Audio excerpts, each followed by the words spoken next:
목요일마다 함께하고 있습니다. 내 인생의 폴라리스와 만나겠습니다. 칼폴리포머나의 상담 심리학 교수 박소은 박사님 모십니다. 안녕하십니까 박사님. 안녕하세요. 네. 안녕하세요. 반갑습니다. 반갑습니다. 오늘 의상은 일부러 컨셉인가요? 그렇진 않은데 그냥 꺼내 있다 보니까 네, 그렇게 날씨와 또. 잘 맞는 것 같아서 다행입니다. 네, 봄이 왔네요. 네, 봄이 왔어요. 박사님이 스튜디오 문을 열고 들어오시는데 봄이 들어오더라고요. 스튜디오로. 네, 봄 정말 좋아하는 계절이고 또 캘리포니아의 봄이 또 특별한 예쁘죠. 계절이라서 예쁘죠. 많이 더워지기 전에 잠깐 있는 이 요즘의 날씨가 너무 네. 좋더라고요. 네. 그 박사님하고 또 이런 좋은 계절에 저희가 좋은 말씀 나눌 텐데요. 그 전에 네. 1번, 2번 어떻게 혹시 나온 게 있으면 통계가 반반 나왔어요. 반반. 네, 반반 나왔어요. 1번이라고 올려주신 분 의견은요. 질문하신 거예요. 1번이 결국 되지 않을까요? 2번으로 해주셔도 그걸 어떻게 해주느냐에 따라서 나중에 1번이 될 수 있을 것 같아요. 너무 큰 우산이거나 혹은 아이에게 맞지 않은 우산이 된다 그러면 결국 혼자 걷게 되지 않을까요? 그러니까 그렇게 교육을 해야 된다는 말씀 올려주셨고요. 네. 인생이 워낙 긴 마라톤이다 보니까 걷다 보면 비도 맞고 바람도 불고 힘든 시간이 될 것 같아요. 그러면 그럴 때마다 옆에 가족이 있어야 힘이 나죠. 그건 국룰입니다. 네, 그래서 반반의 의견으로 볼 수 있어요. 네. 숫자를 올려주신 거는 2번이 살짝 많은가 했는데 또 풀어주신 내용을 봤을 때는 결국에는 혼자 가는 거다라는 말씀도 주셔서 반반 정도로 보입니다. 1번이냐 2번이냐에 대한 결론은 드라마 폭삭 소가수다에서 정말 잘 나왔다 그러시는데 제가 이 드라마 얘기만 듣고 보질 못해서 그렇습니까? 한번 봐야 되겠네. 그리고 마음은 2번인데 현실은 1번이다라고 올려주신 분도 계셔요. 네, 정신건강 차원에서는 저희가 어떤 마음으로 가족을 만나야 될까요? 네, 오늘 그 얘기 한번 나누도록 하겠습니다. 네, 좋습니다. 아까 읽어주신 댓글이 저는 참 많이 공감이 되는 것 같아요. 그게 마음으로는 내가 이제 우산을 씌워준다고 했는데 그게 이제 자녀분에게는 혹은 가족들에게는 너무나 큰 우산일 수도 있고 작은 우산일 수도 있다. 이 부분이 되게 그 자녀의 입장에서 다시 한번 생각해보는 말씀으로 들려서 저는 크게 공감하면서 듣고 있었어요. 그렇죠. 그렇죠. 네. 오히려 박사님께서 또 그렇게 풀어주시니까 한결 이해가 편해서 좋습니다. 네. 오늘 그러면은 요 준비하신 내용도 요것과 좀 비슷한 내용인가요? 그럴 것 같은데요. 그래서 정말 이제 전환이 되게 잘 되는 것 같은데 제가 오늘 주제를 준비를 하면서 뭘 할까 이렇게 고민을 하다가 저희 반복 학습이 좀 중요하잖아요. 네. 그래서 제가 예전에도 조금 얘기를 했던 이제 내용인데요. 다시 한번 경청과 공감과 경청을 좀 이제 다시 한번 짚어보려고 오늘 또 공감과 경청에 대한 이야기를 좀 준비를 해봤어요. 공감과 경청. 네. 뭐 공감과 경청 이제 자주 이렇게 이제 하나 묶음으로 이제 오는 주제죠. 그래서 공감을 이제 하면서 경청을 해야 되고 경청이 뭐 공감의 굉장히 중요한 하나의 방식이고 공감을 하려면 경청을 먼저 해야 된다. 이런 얘기들 많이 이제 나올 거예요. 네. 그래서 그런 의미에서 어떻게 하면은 경청을 잘 해서 다른 사람을 공감을 해줄 수 있을까가 이제 오늘의 주제인데 경청하면 잘 들어주는 거잖아요. 그러면 잘 들어주는 사람은 어떤 마음으로 들어줄까? 아니면 혹은 어떤 걸 하지 않을까? 이런 거 좀 궁금하실 것 같아요. 안 하는 게 있어요? 경청하는 사람들이? 잘 들어주는 사람이 하는 것과 안 하는 게 있습니다. 그래서 그런 것들을 얘기를 좀 들어드리면 그렇구나. 나는 이런 게 하고 있었구나가 좀 될 것 같아요. 그러면 이 친구가 지금 영혼을 다해서 제 얘기를 듣고 있는지 경청하는 사람이 하는 것과 안 하는 것을 제가 알면 이 친구가 지금 내 말을 듣고 있구나 안 듣고 있구나를 구분할 수 있습니까? 오늘의 그 포인트는 내가 그걸 하고 있는 거다라고. 경청하지 않으셨어요, 김영준 씨. 박사님이 말씀하시고 한 그 메시지를 왜곡을 시키네 제가. 네. 들으면서 머릿속으로 딴 생각하고 있었네요, 김영준 씨. 그러니까 사람은 자기가 듣고 싶은 것만 듣고 보고 싶은 것만 본대잖아. 저도 그런 일인 중에 지극히 전형적인 일인 중에 하나죠. 박사님은 그런 의도로 얘기하신 게 아닌데 저는 제가 듣고 싶은 것만 듣는 거야. 네.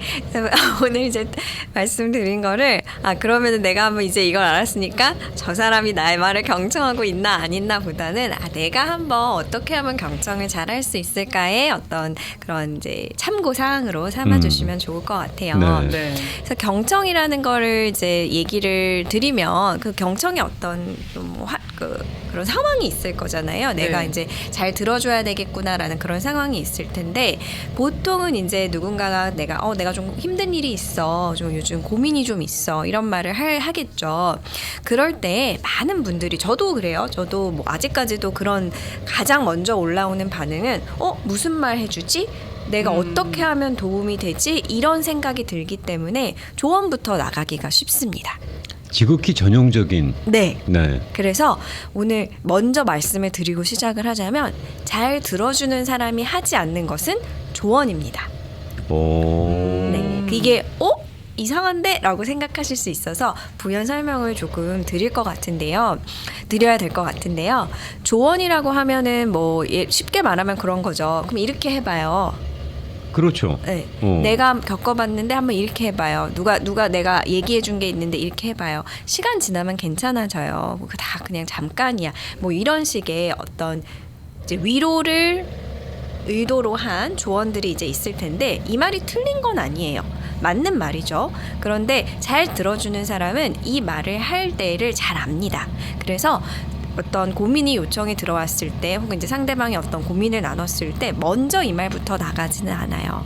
그래서 잘 들어주는 사람들은 이 상대방이 그 순간에 필요로 한 것이 무엇인지 그것을 먼저 파악하는 것에서부터 시작을 하거든요. 그래서 조언보다는 그냥 함께 있어주는 것에서부터 잘 들어주는 것이 시작됩니다. 아니 어차피 들어주기 위해서 함께 있잖아요. 함께 있고 있는데 그러니까 함께 꼭 조언을 해야 된다.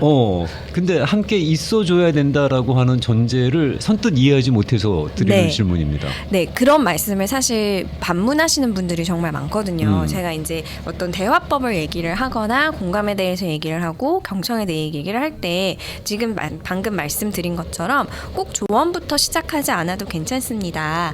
그냥 잘 들어주는 것만으로도 함께 있어주는 것만으로도 큰 위로가 됩니다. 라고 말씀을 드리면 이제 방금 말씀하신 것처럼 그러면은 그게 함께 이미 있잖아요. 그러니까. 네. 그냥 그게 다예요? 어. 그냥 옆에 가만히 있으라고요? 그게 어떻게 도움이 되나요? 듣고만 있으면 상대방이 성의 없다고 뭐라고 할걸요? 그렇죠. 아니 이게 그런 반응이 있어요. 수동적인 리스닝이 있고 적극적인 리스닝이 있는데 네. 이 적극적인 리스닝이라는 건 어떤 저의 역할이라는 것이 있지 않겠습니까? 네. 그 역할을 지금 자제하라는 말씀으로 들려서 네. 이게 과연 그냥 가만히 듣고만 있는 게 얼마나 고민을 얘기하는 사람에게 도움이 될까 싶은 거죠. 네, 맞습니다. 자제하라는 말씀을 드리고 있는 건데요. 네네. 근데 되게 중요한 부분을 얘기를 해주셨어요. 잘 듣는 거에도 수동적인 리스닝이 있고 적극적인 리스닝이 있다라고 얘기를 해주셨는데 이제 적극적인 경청을 생각하면은 이제 그러면은 내가 어떤 반응을 말로 해야 되는 것만부터 생각을 하시기 쉽죠. 네. 저도 그랬었고 네. 그렇게 빠지기 쉽고 그런 어떤 해결책을 내놔야 되고 도움이 되는 조언부터 해야 된다고 하는 것이 적극적인 경청이라고 이제 이해가 저도 그렇게 될 것 같은데요. 저도 그렇게 되고요. 그러니까 우리 입장에서는 그러니까 듣는 사람 입장에서는 뭔가 해줘야 될 것 같고 그리고 사실은 가만히 있으면 내가 어색하고 불편한 마음도 있다 보니까 그렇죠. 적극적으로 내가 이 사람한테 말을 함으로써 내가 도움이 되고 있다라는 거를 적극적으로 표시를 해야겠다라는 말에서 좀 가만히 있으면 안 되는 거 아닌가요? 라는 반응이 좀 나오는 것 같아요. 소극적인 경청이라고 하면 내가 조용히 듣고 있는 그런 자세, 그래서 말하는 화자가 저 사람이 내 얘기를 지금 진심으로 듣고 있는 거야? 라는 궁금증이 들게끔 하는 그런 반응이라면 적극적인 그 경청의 자세는 김영준 씨는 어떤 말을 하고 조언을 해야지 그러게 적극적이지 않느냐라는 지금 유튜브 창에 비교를 올려주신 주시잖아요. 분이 바로 지적을 해주셨는데요. 맞아요. 조언을 즉각적으로 잘하는 사람한테는 더 이상 속 얘기를 하고 싶은 마음이 뚝 끊어져요. 네. 라고 적어주셨습니다. 네. 그리고 적극적이라는 그 그래서 경청이 사람들이 나한테 고민을 얘기 안 하나 봐. 내가 자꾸 이렇게 현실적인 해결책을 주려고 그러니까. 질문이요. 네. 그 적극적인 경청에 대한 그 반응이 조언 말고 어머머머머 맞아 그렇지 이런 그냥 추임새 정도의 격한 반응 그거를 적극적인 경청이라고 보시나요? 아니면 소극적인 경청이라고 보시나요? 네. 그 말씀에 답변을 드리기 위해서는 제가 생각하는 공감의 개념을 좀 말씀드리면 답변도 같이 될 것 같아요. 저는 그 공감이 말로 하는 반응을 넘어서서 어떤 공간이라고 생각을 하거든요. 공감은 말이 아니라 공간이다. 공간. 네, 공간이라고 생각을 해요. 네. 그렇게 좀 넓게 생각을 하게 되면은 내가 그냥 이 반응은 공감이고 저 반응은 공감이 아니고 이런 어떤 이제 뭐 어떤 맞고 틀리다의 개념으로 바라볼 게 아니라 내가 이 사람에게 어떤 공간을 주고 있는가라고 바뀌면서 내가 이 사람의 얘기를 잘 들어주고 있는가, 이 사람은 나와 함께하고 있는가, 나는 함께하고 있는가로 좀 넓어지거든요. 그래서 얼씨구가 아니죠? 맞장구죠. 맞장구를 단순히 맞장구가 경청이다 아니다, 혹은 조언이 경청이다 아니다라고 이제 어떤 이렇게 단순하게 받아들일 수 있는 게 아니라 우리가 지금 그 공간에 있는가라고 생각을 해보시면은 아마 조금 더 이제 이해하는 게 쉽지 않으실까 생각해요. 어록이 하나 나왔습니다. 공감은 말이 아니라 함께하는 공간이다라는 말씀은 정말 어록이네요. 아, 네. 그런가요? 순간적으로 적어놔야 되겠다. 소름 확 돋았습니다. 아이고, 네, 감사합니다. 공간에 들어가는 방법은 좀 저마다 다르겠어요. 네, 저마다 다르겠죠. 그런데 가장 중요한 거는 여유인 것 같아요. 여유? 네, 여유요.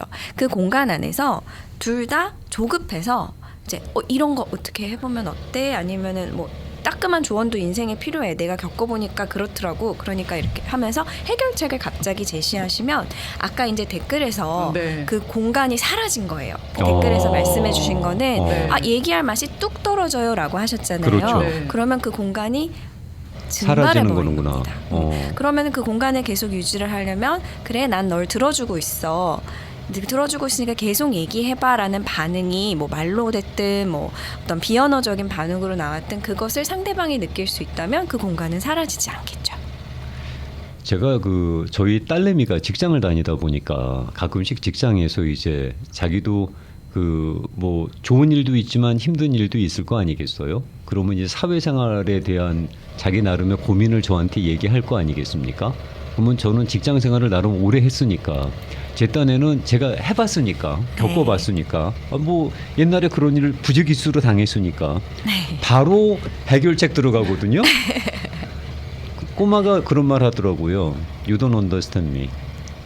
아빠는 나를 이해 못한다고. 그리고 그 다음부터는 얘기를 안 해요.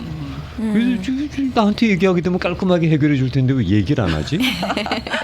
네, 그때 꼬마는 봤던 거죠, 저를. 아빠한테 얘기해봐야 뭐 엄한 소리만 한다. 그러니까 저한테 자기가 겪는 깊은 얘기를 갖다가 안 하려고 그러더라고요. 그러니까 실수한 거죠. 그게 실수였다는 걸 나중에 깨달았지만. 그럴 때는 참 그 양쪽에서 지금 이 시점에서는 양쪽에서의 이해가 필요한 것 같아요. 이제 깨달으셨으니까 이제는 조금 들을 마음이 아빠가 됐다라는 걸 이제 따님분도 이해하시면 좋을 것 같고. 네, 생각은 그렇게 들지만 또 똑같은 얘기를 하게 되면 내 옛날에 해봐서 아는데 또 이러면서 또 바로 또 그러면 또 그런 이제 꼰대 스타일의 지적이 나가겠죠. 개방됐던 마음이 이렇게 또 닫히고 그렇게 패턴이 되는 경우들이 많더라고요. 예전에도 안 들어줬는데 뭐 지금이라고 들어주겠나라는 어떤 실망이 먼저 나가다 보니까 그것들을 이제 그런 물꼬를 틀어서 좀 둘 다 이렇게 뭐 둘이 아니라 셋 이상일 수도 있겠지만 그거를 개방적인 마음으로 좀 다시 한번 이야기를 시작하고 그것을 다시 시작하는 것들이 늘 어렵더라고요. 예전의 기억 때문에. 박사님, 저희가 옛날에 내가 겪어봐서 아는데라고 그런 말씀은 안 된다고, 그런 말 하지 말라고, 그런 마음의 문이 닫힌다는 지적들 참 많이 들었는데 네.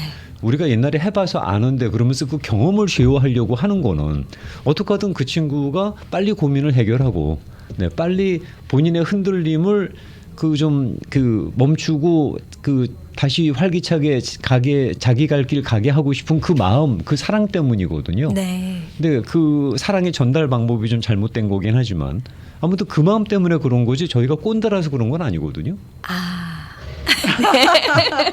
나 너무 궁색한 변명을 했나?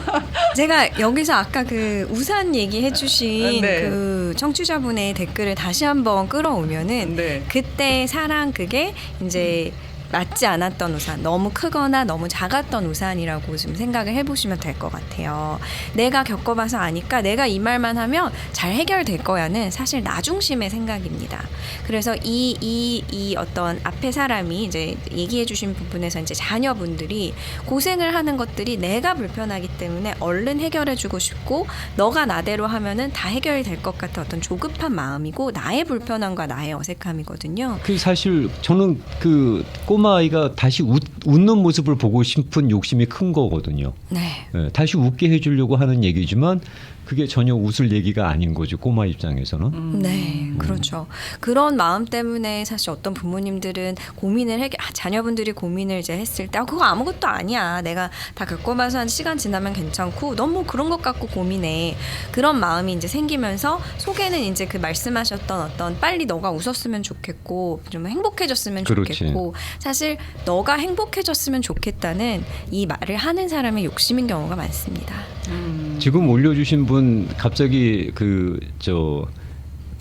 직격탄을 날려주셨는데 제가 아는 김영준 씨는 아 그렇군요 그러네요 라는 사람으로 알고 있었는데 제가 형준 씨를 완전 일방적으로 띄엄띄엄 알고 있었다는 건가요? 라고 하셨는데 이게 다른 분하고는 됩니다. 이게 다른 분하고는 돼요. 네, 맞아요. 근데 네.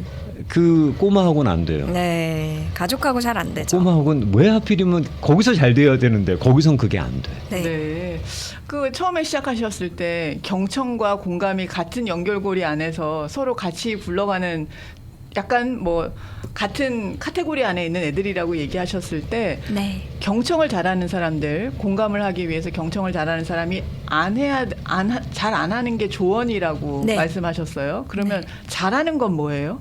잘하는 거는 함께 있어주는 겁니다. 아무것도 안 하는 것부터 시작을 해보시면 좋을 것 같아요. 박사님 아무것도 안 하는 게 옵션 중에 하나로 올라가 있는 겁니까? 아무것도 안 한다는 게? 네. 그게 어떤 말이냐면 우리가 하려고 하는 마음 때문에 들어주지 못할 때가 많거든요. 저희 이제 머릿속에 계속 어떤 조언을 해주지 내가 해봐서 아는데 저거 내가 아는 얘기인데 이런 생각이 계속 있다 보면 상대방의 말이 잘 안 들립니다. 바쁘거든요. 지금 내가 지금 받아쳐야 되는 거 준비를 해야 되다 보니까 이 사람은 지금 이렇게 가나다라 마마서 얘기를 하고 있는데 이 말이 잘 안 들어와요. 그런 경험 이렇게 해보신 적 있으실 것 같아요. 소리는 들었는데 네. 내용이 안 들린 적이 있으실 것 같아요. 그래서 아무것도 하지 않는 것에서부터 시작을 하는 것이 어떨까라고 말씀을 드리는 겁니다.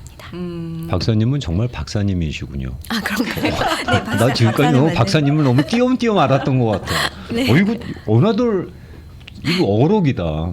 네, 뭔가를 해주려고 하는 마음이 정작 그 사람이 하는 말을 안 들리게 한다는 말씀이잖아요. 네. 그래서 경험에서 나오는 얘기입니다. 이게 소리는 들려요. 근데 사실 내용이라든가 그 사람이 그 말에 하는 마음의 무게는 못 느끼는 거죠. 그렇죠. 네, 그걸 느끼기 전에 벌써 제 머릿속에서는 네. 이런 얘기를 해주면 도움이 되겠구나라는 방법론을 구상을 하고 네. 있다 보니까 그래서 이제 아까 얘기를 드렸던 것이 여유라고 말씀을 드린 거예요. 그 공간을 어떻게 만드냐고 네. 질문을 주셨을 때 그러면 이제 여유가 사실 그 아무것도 하지 않는 것, 여유 이게 좀 같은 맥락이잖아요. 거기서부터 시작을 하면 좋을 것 같아요. 이제 알았어. 네. 우정아 씨가 14년 전에 아침마당 시작했었을 때 정말 일주일에 한 2번은 울었어요. 2번은 우는 정도가 거의 통곡하는 수준이었어요. 그러니까 왜냐하면 그때 너무 힘들었거든. 네. 여러 가지로. 자리 잡기 전이었고 저는 또 얼마나 모질게 굴었겠어요. 그때 잡지 않으면은 이거는 못 잡는다. 뭐 또 이런 또 쓸데없는 사수의 욕심이 있어갖고는 되게 까탈스럽게 굴었죠. 일주일에 한 2번은 통곡을 하더라고요. 그런데 그러면서 이제 그래도 같이 있는 파트너니까 저한테 이게 힘들어요, 저게 힘들어요라고 이제 본인 얘기를 할 때 저는 또 옛날에 제가 다 겪어본 일이라서 그래서 그거는 그게 아닙니다라고 또 냉정하게 네. 논리적으로 네. 이론에 맞게 형식적으로 얘기를 했죠. 네. 그때 우정아 씨가 저한테 딱 한 말 했었어요. 제가 지금 그러려고 이러는 게 아니잖아요. 나 그 말이 무슨 뜻인지 몰랐어요. 근데 저도 시간이 오래 지나고 나니까 10년 넘게 지나다 보니까 그 말이 왜 필요했는지 왜 하셨는지 이제는 알겠어요. 네. 그때는 받아들이기 어려웠지만 네. 그때는 왜 내 입장이 안 돼줄까라는 섭섭함이 굉장히 컸지만 네. 지금 지나고 나니까 그 말의 배경은 이랬구나. 네. 굉장히 오랜 시간이 걸렸어요. 근데 오랜 시간 같이 하지 않았으면 그 속마음 결국 끝까지 모를 뻔했어요. 모를 네. 뻔했어요. 기회가 있어서 다행입니다. 그 아, 네. 진심을 그러면 알게 돼서. 우리가 서로 이해하는 걸로. 이해는 그- 됐어요. 그러니까 오래 걸렸지만. 그쪽도 저를 이해한 거로 방송을 하고. 끝까지 같이 못했으면 끝까지 모를 마음이었어요.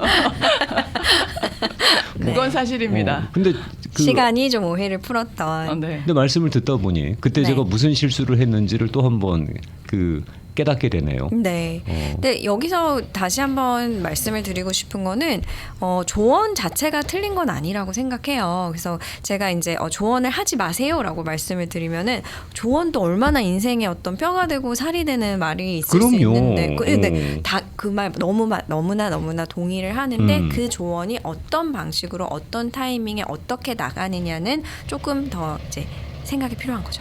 얘기하시려고 했던 게 있으셨던. 조언도 근데 아무한테나 막 하진 않아요. 우리도 보통 조언을 한다는 사람들이 입장이 내가 그 사람을 진짜 아끼니까, 그 애정이 있으니까 딸이라서 아끼니까 하는 하는 거지. 네. 남 딸한테 내가 그러진 않을 거 아니겠어요. 그렇죠. 절대 안 하는 얘긴데 정말 내 소중한 경험을 쉐어하는 네. 그런 마음일 거란 말이에요.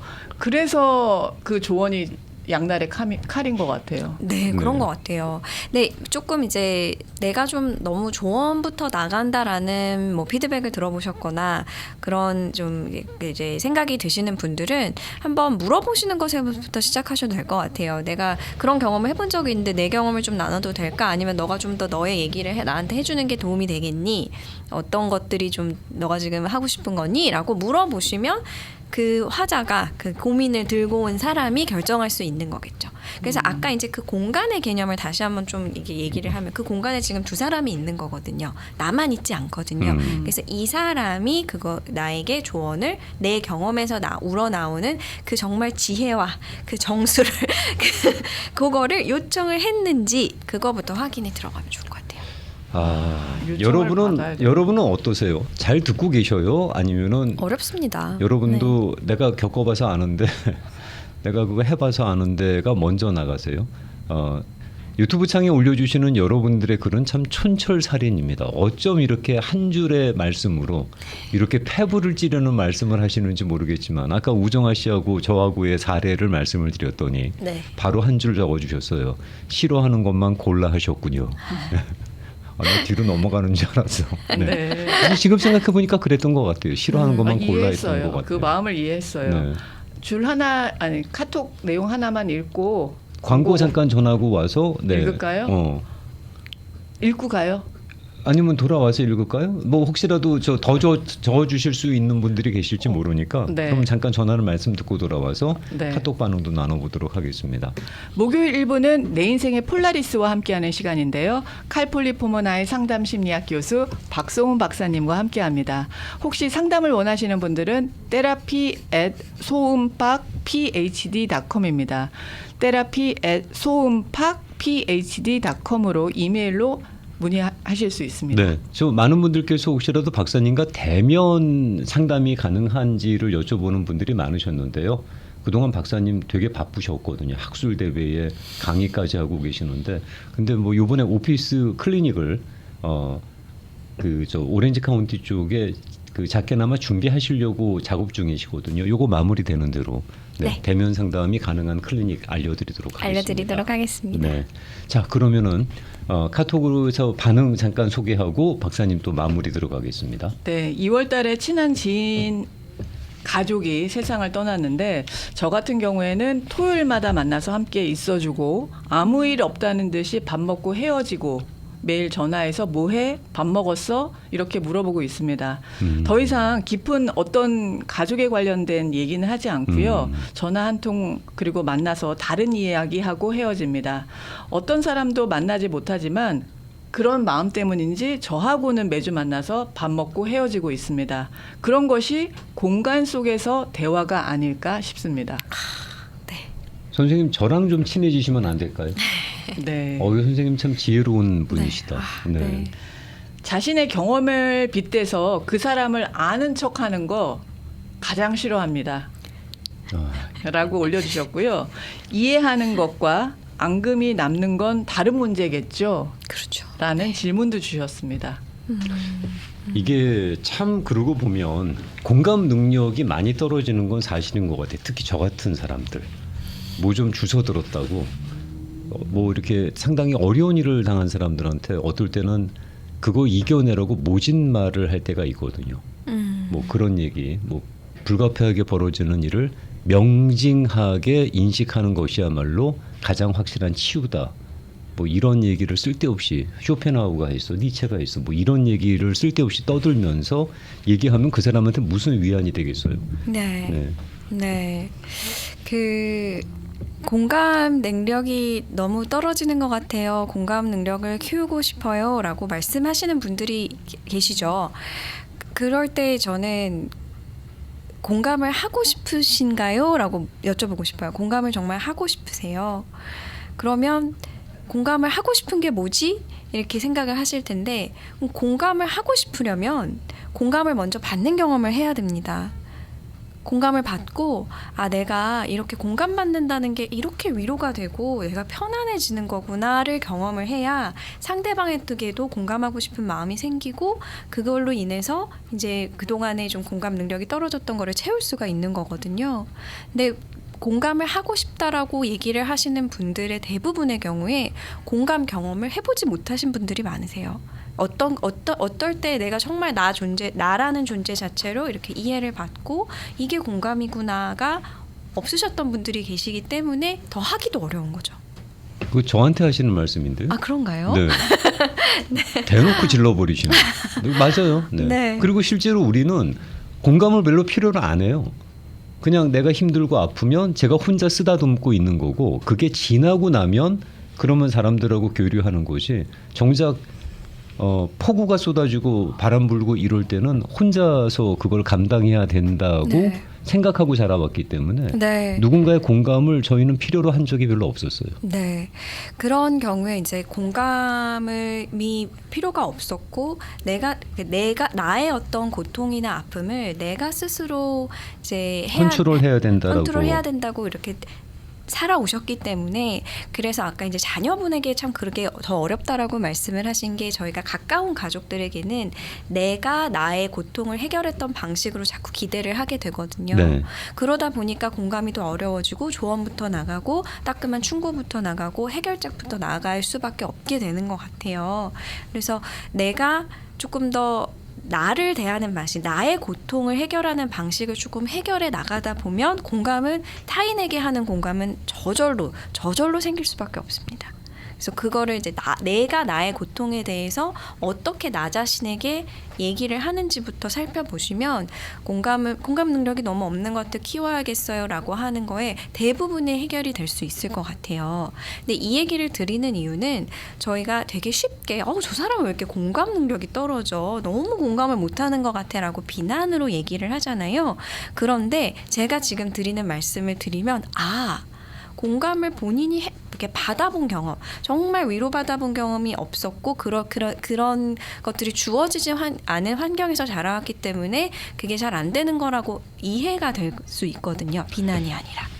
그 위로라는 것이 상당히 따뜻한 말이고 참 많이 강조되는 말이긴 합니다만 그냥 저 같은 사람은 위로를 내가 받는다는 것 자체가 내가 어떤 문제를 스스로 컨트롤하지 못하다라고 하는 것을 자인하는 게 되거든요. 네, 그걸 받아들일 수가 없기 때문에 위로라는 것이 별로 그렇게 저한테 합당한 단어도 아니었고 필요한 것도 아니었단 말이에요. 근데 남자분들 제 연배에 계시는 분들은 거의 저랑 비슷한 생각 아니실까 싶어요. 네. 우리는 그래서 뭐 우리라고 일반화시키는 것이 참 조심스러운 표현이긴 합니다만 공감 능력이 떨어진다는 말씀이 공감을 해본 경험이 없다 또는 공감을 통해서 그 위로가 주는 힘을 그리고 그 영향력을 받아본 적이 없다라는 말씀에는 공감합니다. 저희는 그런 경험이 없습니다. 네.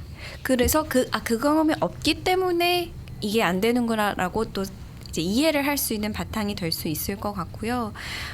저는 그렇게 생각해요. 위로가 필요 없는 사람은 없다. 위로가 두려운 사람만 있는 거다라고 생각하거든요. 아유 또 어록 나갔다. 오늘 어록이 많네요. 위로가 이주 쉬고 필요 없는 왔더니. 사람은 없다. 위로가 두려운 사람만 있을 뿐이다. 그 두려운 사람 중에 1인이 저 같은 네, 사람이죠. 두려운 데는 여러 가지 이유가 있겠죠. 약간 이제 제 나이대의 어떤 이제 연배 남성분들이라고 얘기를 하셨는데 너무 그렇죠. 그 남성으로 이제 남자라는 이제 어떤 정체성으로 살아오고 문화가 있고 또 어떤 기대가 있고 역할이 있고 있다 보니까 어떤 위로가 두려울 수밖에 없는 네, 분들이 내가 위로를 상당하시거든요. 받아야 되는 그 상황 자체를 인정할 수가 없는 거죠. 그렇죠. 약함이 되는 거니까. 그러니까요. 그래서 그런 것들을 생각해 보시면은 내가 위로가 필요 없는 게 아니라 위로가 좀 두렵구나. 위로 받는다는 상황 자체가 두렵구나라고 생각을 해보시면 어떨까 싶어요. 감정이입을 잘하는 사람들이 있잖아요. 네. 그 감정이입과 공감은 결이 같나요? 다릅니다. 네. 공감은 그 사람의 공간으로 들어가는 거거든요. 내가 겪었던 일에 그 사람을 데리고 오는 게 아니라. 그래서 감정이입은 대부분의 경우에 내가 그 비슷한 감정이 있었어 하고 그 사람을 끌어들입니다. 그렇게 되면 공감이 될 수가 없고 공감은 그 사람의 공간에 제가 들어가는 거예요. 그렇게 생각을 하면 조금 다르게 될 것 같아요. 그래서 너무 감정이입이 많이 돼서 뭐 누가 얘기만 해도 눈물이 막 이렇게 나고 그런 것들은 실제적인 공감이 아닐 확률이 많이 높습니다. 출입문이 틀리네요. 네, 출입문이 다르죠. 들어가는 문이 틀리구나. 네. 저희는 그 감정이입이라는 것과 공감이라는 것도 사실 구분이 힘들어요. 힘들었습니다. 그냥 네. 감정이입 잘하면 공감 잘한다라고 네. 생각을 했는데 감정이 풍부하면 공감도 잘할 거다라고 생각을 하시는데 아닐 확률이 높습니다. 상대방이 느낄 수 있는 감정을 내가 뺏어버리는 경우도 많습니다. 오. 박사님은 네. 박사님이시다. 오늘 네. 어록 몇 개 나오는 거예요 도대체. 네. 그러면 우리가 밑줄 쫙 몇 네. 줄이나 있었어요. 누군가 위로나 공감이 필요할 때 그때 우리는 뭘 어떻게 해야 되는 겁니까? 그냥 생판 모르는 사람이라고 말씀을 주시면은 우리는 뭘 해야 되고 뭘 하지 말아야 될까요? 차분해지는 거예요. 일단 그거부터. 차분해지는 네. 거.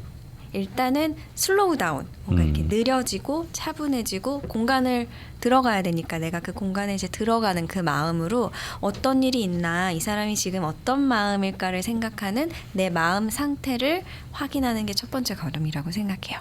내가 정신없고 내가 지금 당장 문 잠궜나 안 잠궜나, 가스 껐나 안 껐나를 생각하고 있는데 다른 사람의 공간에 들어가서도 그 생각하고 있으면 공감 안 되거든요. 그렇죠. 네, 그래서 내가 내 마음이 지금 차분하고 여유 있고 들어줄 준비가 됐는지가 가장 큰 출발점입니다.